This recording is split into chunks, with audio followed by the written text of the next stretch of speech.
이 시간 함께 읽을 성경 말씀은 마태복음 9장 11절부터 13절까지의 말씀입니다.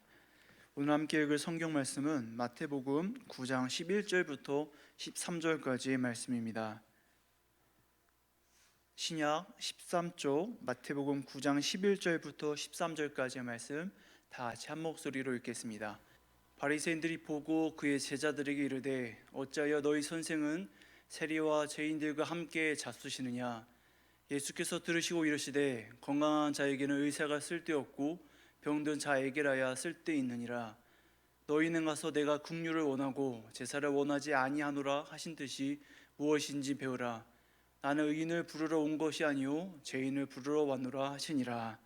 아멘. 할렐루야. 살아계셔서 역사하고 계시는 그리스도의 사랑이 시간 해명가족 여러분에게 함께 하시기를 바랍니다. 이제 말씀을 시작하면서 한 가지 중요한 질문을 드리도록 하겠습니다. 우리가 믿는 예수 그리스도께서 이 땅에 오신 목적은 무엇인가요? 우리가 믿는 예수님께서는 이 땅 가운데 바로 하나님의 사랑을 전하기 위하여서 오셨습니다. 하나님의 사랑이 필요한 사람들에게 그 사랑을 주시기 위하여서 친히 낮고 낮은 이 땅으로 오셨습니다. 그리고 특별히 예수 그리스도께서는 공생의 기간에 누구와 어울리셨습니까? 바로 낮고 가난한 사람들과 함께 하셨습니다. 사람 사이에서 그 사랑조차 받을 수 없고 또 사람의 대우도 인정받지 못하는 그런 사람들에게 하나님이신 예수님이 먼저 따뜻하게 다가가셨습니다. 오늘 말씀을 보면 마태복음 9장 11절 말씀에 바리새인들이 보고 그의 제자들에게 이르되 어찌하여 너희 선생은 세리와 죄인들과 함께 잡수시느냐라는 그런 질문을 던집니다. 바리새인들은 이것을 이해할 수도 없었고 이것을 예수 그리스도를 비방하는 내용으로 다뤘습니다.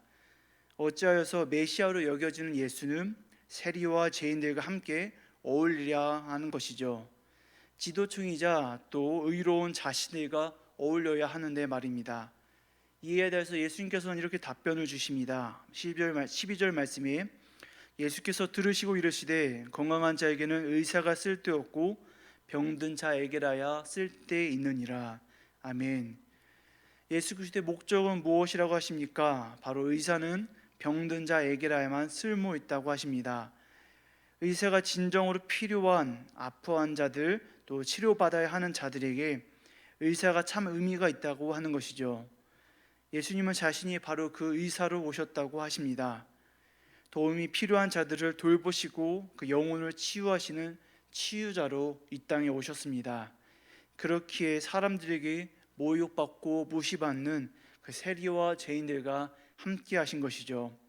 그리고 13절에 제자들에게 이렇게 명령을 하십니다.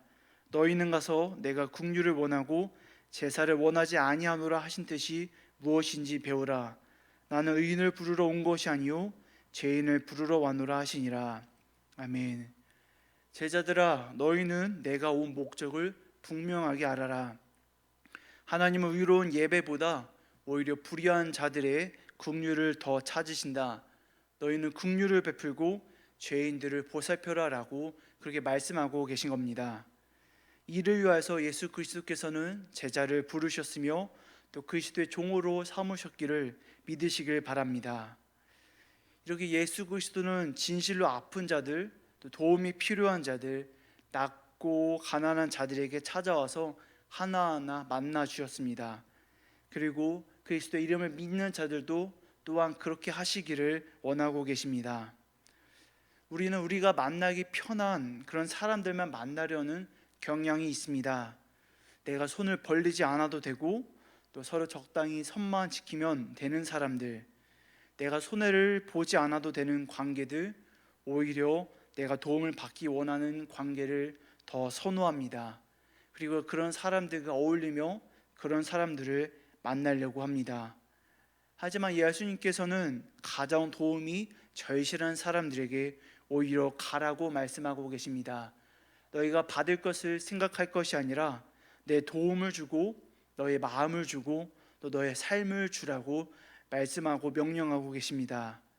그리고 그런 말씀을 따라서 예수 그리스도의 명령을 따라서 그리스도의 손과 발이 되어 그리스도의 사랑을 드러낸 선교사님들이 있습니다. 이 땅 가운데 모퉁이 돌이 되었던 그 선교사님들이 그러하셨고, 또 오늘 함께 살펴보는 홀 가정이 바로 그러합니다. 오늘 함께 윌리엄 제임스 홀에 대해서 먼저 살펴보고자 합니다. 윌리엄 제임스 홀은 1860년에 캐나다에서 태어나서 캐나다에서 의학을 공부했습니다. 그리고 감리교에서 평양 개척 선교사로 파송을 받아서 평양에 와서 의료 선교를 담당했습니다. 그리고 1891년 2월에 한국 땅에 오게 됩니다. 근데 참으로 안타깝게도 제임스 홀이 그 사명을 다한 것이 1894년 11월이니 한국에서의 사역은 참으로 짧다라고 할 수 있습니다. 하지만 짧지만 굵게 제임스 홀은 그리스도의 손과 발이 되어서 그 그리스도의 복음과 사랑에 필요한 것을 찾아갔습니다. 제임스 홀이 선교 사역을 담당한 평양은 보수적이고 또 외세에 대해 강한 거부감을 가진 곳이었습니다. 그래서 평양은 외국인과 기독교 복음의 문을 쉽게 열기가 어려웠습니다. 이미 이전에 평양에서 순교한 선교사가 있는 상황이었습니다. 이런 어려운 선교 사역에도 불구하고 제임스 홀은 그곳에 있는 가난하고 병든 자들을 치료하고 또 복음을 전하기를 쉬지 않았습니다. 그 마음을 담아서 제임스 홀이 아내 로지타 홀에게 이와 같은 다짐을 전했다고 합니다. 만일 하나님이 한 사람을 희생시켜서 이 도시의 문을 여실 생각이라면 나는 그 희생자가 되기를 피하지 않겠어요 라고 그렇게 제임스 홀이 아내에게 이야기했다고 합니다. 내가 그 희생자가 되어서라도 하나님께서 그렇게 원하신다고 한다면 나는 그 도시의 문을 열도록 나를 희생하기를 피하지 않겠다라고 그렇게 다짐하고 있습니다. 외국인이 이렇게 문명이 발달하지 않은 평양에서 지내기란 얼마나 어렵습니까? 하지만 홀은 한국 사람들과 같이 옷을 입고 또 고봉밥을 먹으면서 함께 어울리려고 했습니다. 제임스 홀은 해충의 괴롭힘을 계속 당하기도 하고 또 배고픔에 지치기도 여러 번이었습니다. 또 환자들을 돌보는 가운데 천연두와 또 이질에 늘 노출되어 있었다고 합니다. 이러한 어려움과 위험이 있었지만 제임스 홀에게는 엄청난 기쁨이 함께 또한 했습니다. 병으로 고통받는 사람들을 치료해 준다라는 그것이 참으로 즐거웠기 때문입니다.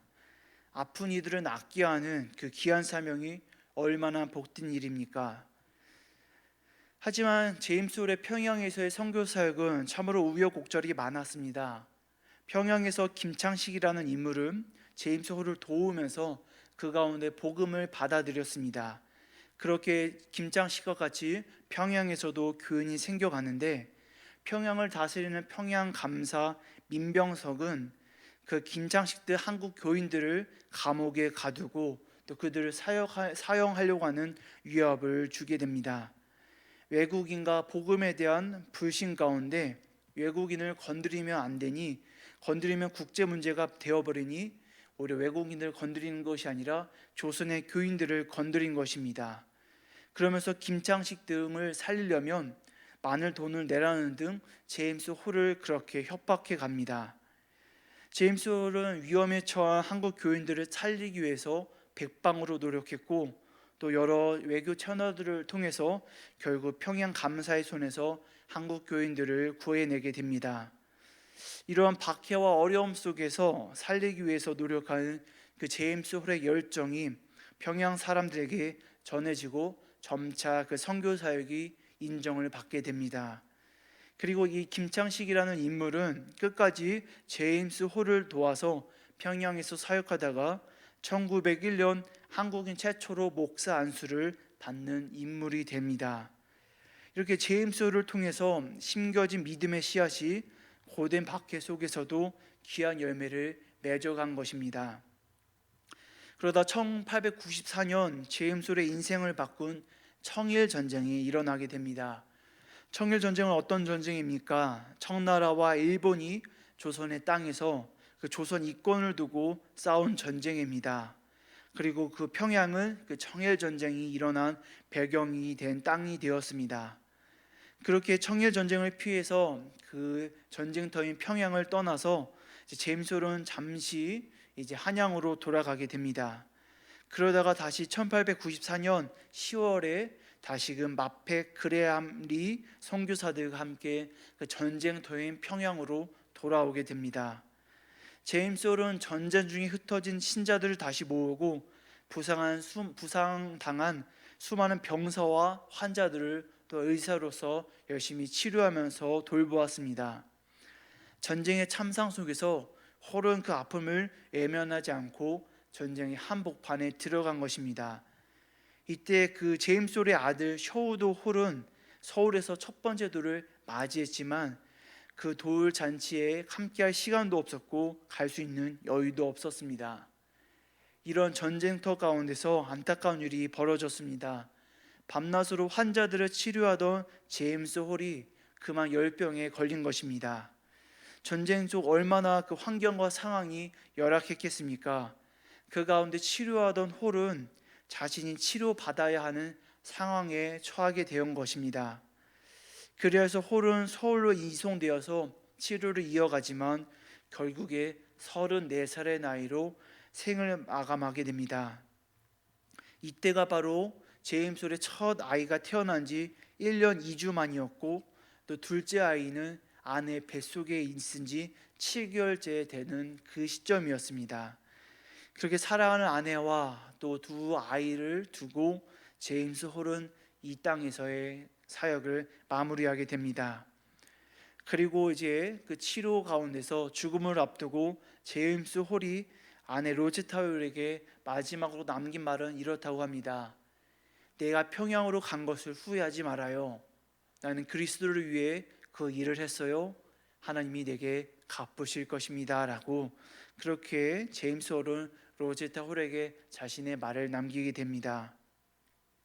젊은 나이에 어둠에 가득하고 또 눈물이 가득한 사람들에게 손을 내밀고 또 치료하던 홀은 이제 양화진의 무덤에 묻히게 됩니다. 이때가 바로 1895년 양화진에 묻힌 제임스 홀의 무덤입니다. 양화진 무덤은 이 땅 가운데서 복음을 전하던 헤론 선교사가 처음 이곳에 묻히게 되고 두 번째로 제임스 홀을 이제 맞이하게 됩니다. 제임스 홀은 참으로 짧은 시간 3년이라는 시간만 선교 사역을 감당하게 되었습니다. 3년이면 무엇을 했겠습니까?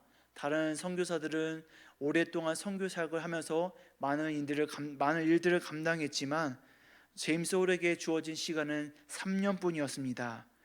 그래서 다른 선교사들에 비하면 그 3년이라는 시간은 참으로 초라한 것이 아닌가라는 생각이 들 수도 있습니다. 하지만 우리 하나님께서는 제임스 홀의 손을 통하여서 예수 그리스도의 치료와 또 복음이 그 평양 땅에 씨뿌리게 하셨을 줄을 믿습니다. 그리스도의 손과 발이 되어서 그리스도의 긍휼을 보이게 하셨으리라고 믿습니다. 이처럼 제임스 홀의 사역은 참으로 짧았지만 진실로 그리스도의 손과 발이 되어서 하나님의 거룩한 사역을 감당하였고 또 그 흔적은 오래오래 지속이 되게 됩니다. 바로 그 아내 로제타 홀과 또 아들 셔우드 홀을 통해서 말입니다. 아내 로제타 홀은 제임스 홀의 아내이자 또 동료 선교사였습니다. 로제타는 사랑하는 남편을 조선 땅에 묻게 되었지만 그 사랑의 사역을 계속해서 짊어지고 가게 됩니다. 제임스 홀이 죽은 후 로제타는 미국으로 돌아갔다가 홀의 유산과 조의금으로 받은 돈을 가지고 평양으로 다시 오게 됩니다. 그리고 평양에 홀을 기념하는 병원을 세웁니다. 바로 기홀병원입니다. 기홀병원은 평양 최초의 서양식 병원이었습니다. 그리고 훗날 바보의사 장기려라고 불리는 성산 장기려 박사도 이곳에서 의사의 첫 길을 내드는 곳이 되었습니다. 로제타는 이처럼 제임스와 같이 소외받고 외면받는 이들에게 그리스도의 손길을 내밀며 나아갔습니다. 로제타는 본인이 여성 의사로서 한국인 여성들을 위한 한국인 여의사를 양성하려고 노력했습니다. 이 당시 여성들의 사회적 신분은 어떠했습니까? 배우지 못했고 또 자기 목소리를 낼 수 없었습니다. 남성들에게 무시받았습니다. 하지만 로제타는 이런 무시받는 여성들에게 손을 내밀어서 여성들이 자기의 두 발로 일어서도록 도와주게 됩니다. 로제타는 홀이 죽기 이전부터 본인이 근무했던 보구여관에서 통역하며 간호사로 또 함께했던 김정동을 공부시키기로 결심합니다. 이 김정동이라는 인물은 박씨 남편과 결혼해서 박에스더라는 새롭게 태어난 이름을 가지게 됐는데, 바로 한국 최초의 여성 의사 박에스더입니다. 박에스더는 로제타의 도움으로 미국으로 건너가서 의과대학을 졸업하고 의사가 됩니다. 여기 그 로제타와 그 아들, 딸, 아이들, 그리고 박에스더와 그 남편의 사진입니다. 이처럼 로제타는 이제 소외받고 무시받았던 여성들을 한 사람으로서 세우고 또 의사로서 맡은 일들을 감당할 수 있도록 가르치고 돕는 일을 온전히 행했습니다. 그 외에도 로제타는 또한 소외받았던 장애인들에게 그리스도의 손길로 다가가게 됩니다. 이 당시 장애인들은 어떻게 했습니까? 여성들도 그런 처지를 당했을 텐데 장애인들은 사람보다 못한 취급을 받았습니다. 사람 대접을 받지 못하던 장애인들에게 로제타는 다시금 나아가서 그들을 가르치고 또 교육하고자 힘을 쓰게 됩니다. 앞을 보지 못하는 이들을 위해서 한국어 점자를 개발했고 또 기도문과 교과서 등을 만들어서 보급했습니다. 그래서 맹인학교를 만들어서 보지 못하는 이들을 가르치고 또 교육하면서 비록 눈은 어둡지만 이 세상 가운데서 학문을 깨우치고 알게 하였습니다. 또 듣지 못하는 청각장애인 교육도 시작하면서 이 땅 가운데서 그 장애인들을 향해서 가르치고 알려주는 일들을 감당하게 됩니다. 이처럼 가장 어두운 곳에서 보지 못하고 듣지 못하던 이들에게 로제타는 그리스도의 손길을 내밀어서 빛으로 또한 교육으로서 일어나도록 도와줍니다.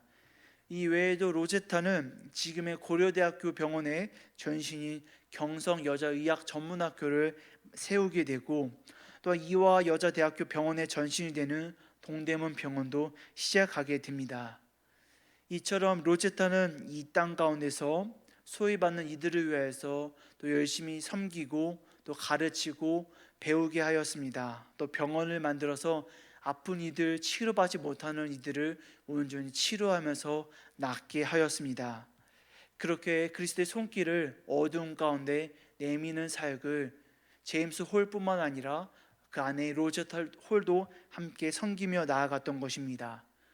아버지와 어머니가 이루어진데 그 아들은 어떠했겠습니까? 아들 셔우드 홀 또한 아버지 어머니와 같이 도움이 필요한 이들을 위해서 평생을 헌신하게 됩니다. 아들 셔우드 홀은 한국에서 결핵을 퇴치하는 운동에 앞장선 의사였습니다. 셔우드는 아버지 어머니의 선교 사역을 이어가기 위해서 의과대학에 진학하며 의사가 되게 됩니다. 그런데 가족같이 지냈던 박에스더가 1910년에 결핵으로 죽게 됩니다. 이제는 가족같이 자기를 돌봐주고 또 이모처럼 돌봐주었던 박에스더가 결핵으로 죽게 되자 셔우드는 그 영향을 받아서 결핵 퇴치 사업을 펼쳐가게 됩니다. 이 가족 사진을 보면 왼쪽에 있는 아이가 바로 그 셔우드 홀이고, 셔우드 홀의 뒤에 있는 인물이 바로 박에스더입니다. 이처럼 셔우드 홀에게는 이렇게 가족과 같은 박에스더의 죽음이 많은 영향을 끼쳤을 것입니다. 그래서 이제 셔우드는 해주에 폐결핵 병원을 만들어서 그곳에서 결핵으로 아파하는 이들을 치료하고 또 요양하도록 돕는 일들을 계속해서 이어져 갑니다. 또한 결핵 퇴치 사업을 위해서 한 가지를 만들어서 판매하게 되는데 바로 결핵 크리스마스 씰입니다. 매년 크리스마스 시즌이 되면 학교에서 의무적으로 크리스마스 실을 구입했던 것들, 그런 기억이 납니다. 저도 이렇게 크리스마스 실을 만들어서 그것들을 판매하게 되고 그 수익금으로 결핵 치료에 쓰이도록 노력해 왔던 것입니다. 1932년 최초로 발행되었던 크리스마스 실은 현재도 다양한 주제와 디자인으로 이어지면서 결핵으로 인해서 아파하고 힘들어하는 이들을 돕는 일에 계속해서 쓰여져 갑니다. 이처럼 셔우드 홀은 이 땅 가운데서 조선 땅에서 의료 사역을 계속해서 펼쳐가면서 아파하는 이들, 또 그렇게 치료받아야 하는 이들을 계속해서 낫게 하면서 그 사역을 감당해 갔습니다. 하지만 1940년에 태평양 전쟁 시기에 일제에 의해서 강제로 조선 땅에서 추방되게 되었고 본국인 캐나다로 돌아가게 됩니다. 그리고 이후에 노년이 되어서 다시 그 한국에 다시 방문하게 되어서 자신의 아버지와 어머니가 잠든 양아지를 찾게 됩니다. 이때가 바로 셔우드 홀과 그 아내가 노년의 몸으로 이제 양아진에 묻힌 아버지 어머니의 무덤을 방문할 때의 모습입니다. 그리고 양아진에 묻게 자신 또한 묻게 해달라는 유언을 남기고 셔우드 홀과 아내 메리안 홀은 양아진에 함께 잠들게 됩니다. 지금 양아지 선교사 묘역에는 이렇게 홀 가문의 무덤이 함께 묻혀져 있습니다. 먼저는 제임스 홀과 로제타 홀 부부가 함께 묻혀져 있습니다. 제임스 홀은 34세 나이로 이른 나이에 이 땅에 묻히게 되었고, 또한 로제타 홀은 올해 노년의 나이에게 오랫동안 살다가 이곳에 묻히게 되었습니다. 또한 뿐만 아니라 이들 부부의 3살이 되었을 때 어린아이를 죽었던 홀 부부의 딸 에디슬도 이곳 함께 묻혀져 있습니다. 그리고 셔우드 홀과 메리아 홀 부부도 함께 묻혀 있으며 셔우드 홀의 자녀까지 총 홀 가문 6명이 이 양아지 무덤 가운데 함께 묻혀져 있습니다. 사랑하는 여러분, 홀 가문은 어떤 삶을 살아내신 것 같으십니까? 진실로 그리스도의 손과 발이 되었던 주님의 충성된 종이요 또 칭찬받는 제자의 삶을 살았다라고 이야기할 수 있을 것 같습니다. 한평생 자신이 목숨이 죽더라도, 또 자신의 남편과 딸이 죽더라도, 아버지와 어머니가 죽더라도 그리스도의 손과 발이 되기를 포기하지 않았습니다. 바로 그리스도의 도움이 필요하고 그리스도의 사랑이 필요한 그 조선 땅에서 이 홀 가문은 계속해서 도움을 주고 그 맡아진 사역을 감당해 갔습니다. 가장 어둡고 낮은 그곳에 손을 내밀어서 복음을 전하고 치료하고 낫게 해주었습니다. 무시받는 사람들의 친구가 되어 주었고, 사람 대접 받지 못하는 사람들을 사람으로 대해 주었습니다. 그리고 아파해서 눈물 흘리는 이들을 끝까지 치료하고 고쳐 주었습니다. 그들을 치료하기 위해서 평생도록 수고하면서 헌신했습니다. 사랑하는 여러분, 이들 가문을 본받아서 저희 또한 그리스도의 손과 발이 되기를 소망합니다. 우리의 정체성은 무엇입니까? 우리의 정체성은 분명합니다. 바로 우리는 그리스도의 소유요, 그리스도의 것이요, 또 그리스도의 충성된 종이라는 것입니다. 고린도 전서 3장 23절에 사도 바울은 분명하게 이렇게 고백하고 있습니다. 너희는 그리스도의 것이요, 너희는 그리스도의 소유요, 너희는 그리스도의 충성된 종이다 라고 말씀하고 있습니다. 그리고 그 다음 구절 4장 1절에서 또한 이렇게 말씀하고 있습니다. 사람이 마땅히 우리를 그리스도의 일꾼이요 하나님의 비밀을 맡은 자로 여길지어다. 사도 바울은 우리가 그리스도의 것이고 또한 그리스도의 일꾼이다라고 분명하게 가르치고 우리에게 선포하고 있습니다. 맞습니다. 우리의 정체성은 우리가 주님의 소유가 되는 것이며 또 그리스도의 종이 되는 것이며 그리스도의 일꾼이 된다는 것을 저희가 분명하게 기억하고 잊지 않으시기를 바랍니다. 그리하여서 우리를 부르신 예수 그리스도의 부르심에 아멘으로 응답하는 저와 여러분이 되시기를 바랍니다. 우리가 주님의 일꾼이 되어서 주님께서 명하신 명령을 충실히 이행하고 예수 그리스도께서 그리하셨던 것처럼 우리도 죄인들의 친구요 낫게 하고 살리게 하는 참 의사로서 우리가 이 땅 가운데 살아내시면 좋겠습니다.